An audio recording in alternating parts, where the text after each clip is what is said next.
Good afternoon, ladies and gentlemen. I know I'm a complete stranger to you, so I'm going to introduce myself first. I'm this person, Jeremy Lowe. I am the Director of Equity Teaching and Learning at the Special School District. I also am the team lead for our special education process, as well as our AI committee.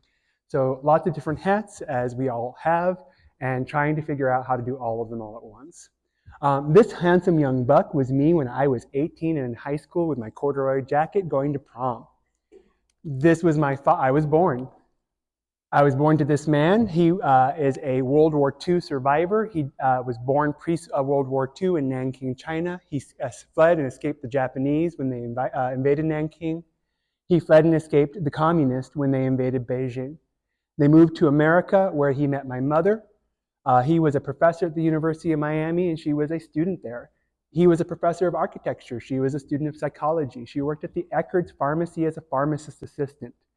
As an Eckerd's pharmacist assistant, her best friend was a waitress, because that was when the pharmacy and the diner was connected, back in Miami, Florida. My dad, being a young Chinese man and not trained how to cook for himself, went to get breakfast every day at this local pharmacy diner. My mother, who you can see is a blonde, blue-eyed woman, thought that my father was a Native American, fell in love with him immediately.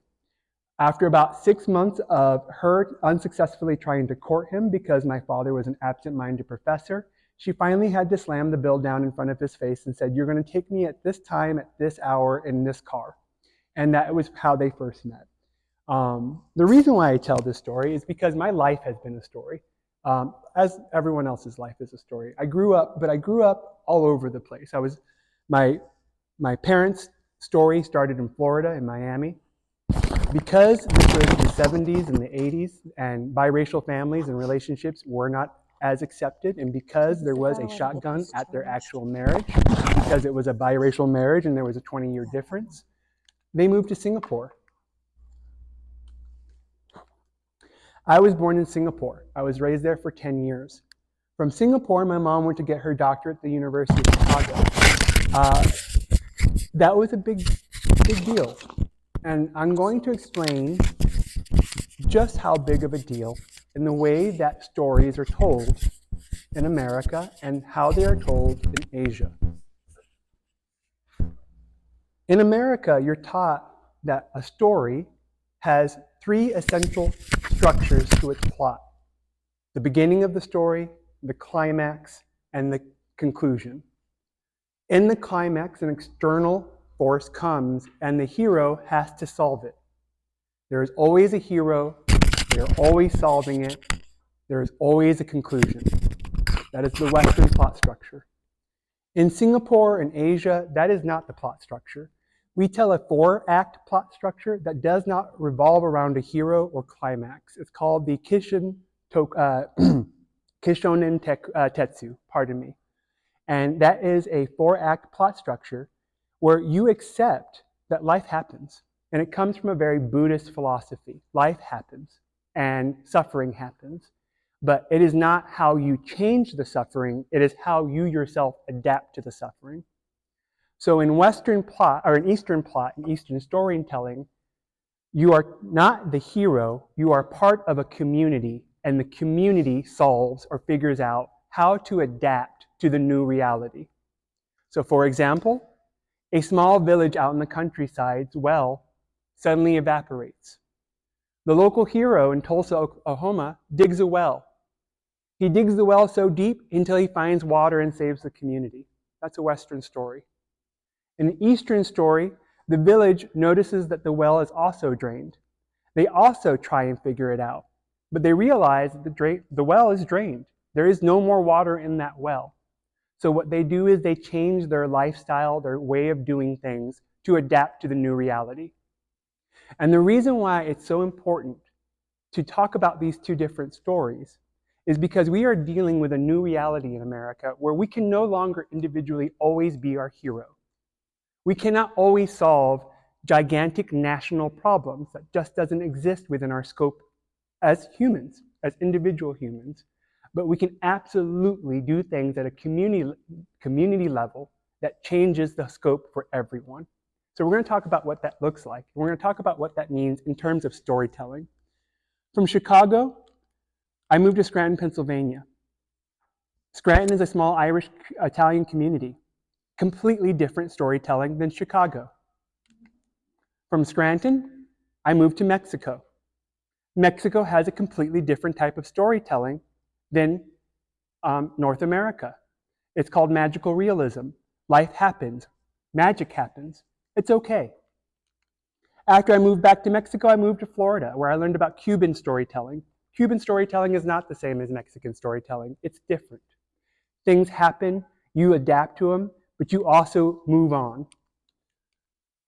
I moved to DC, where I learned political storytelling. How do you spin the story? How do you change the story so you know that it softens the language so people accept it?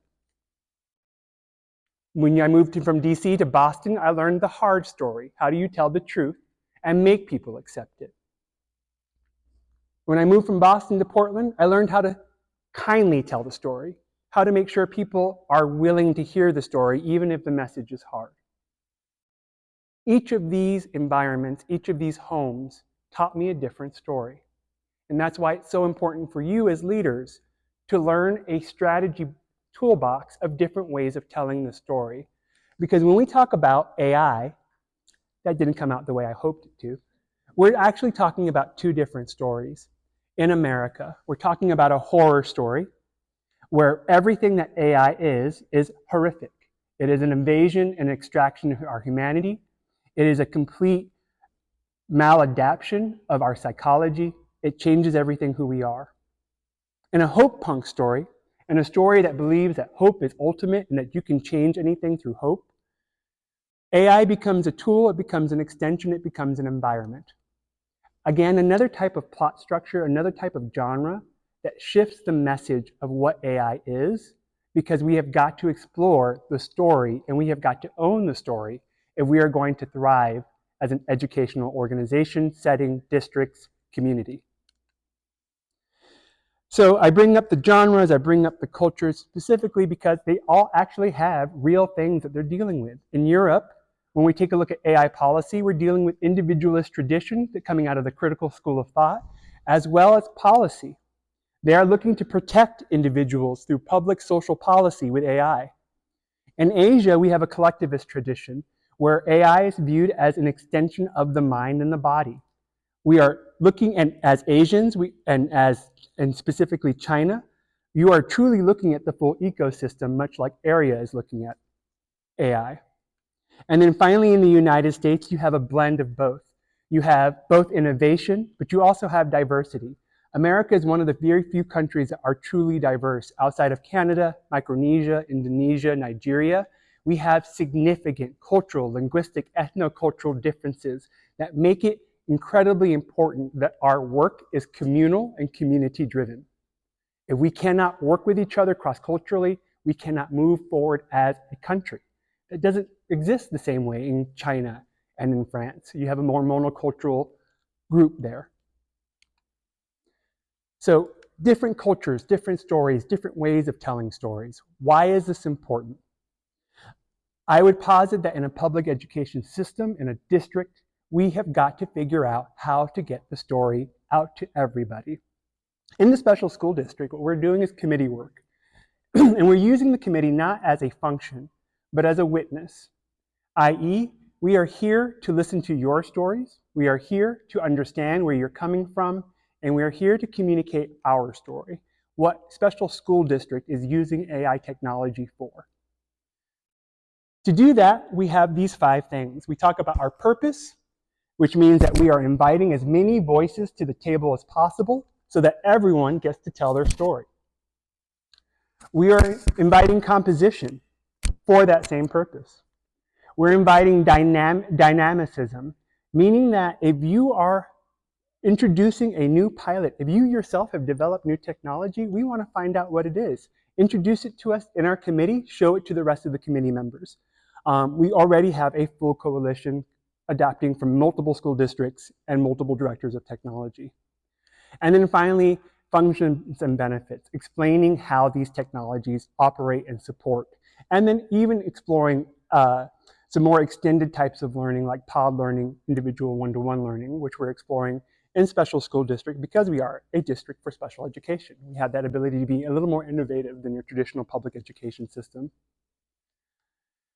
Using a committee to develop a collaborative narrative development means that you are doing the good work of being a street-level bureaucrat.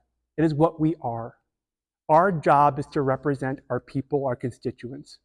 And that means listening to where they are coming from and how they need to use AI.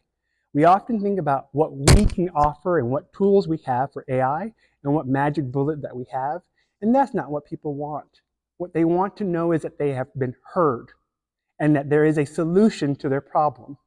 And that can only happen when you sit down, listen, and talk to them.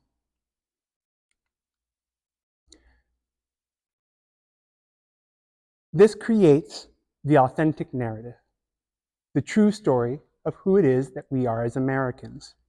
Because especially in St. Louis Louisans are born, bred, and live by the story. We were the gateway to the West. We were the Dred Scott decision. We are the St. Louis American. We were the heart of America and still are the heart of America. Without St. Louis, there is no America. How do you tell the story to St. Louis? Thank you. All right, so this was really exciting. Let's go back to the earlier slide that you had. We have a couple more minutes so we can ask you questions. Stay on camera. I'm sorry. All righty then. Okay, cool. Thank you, Jeremy.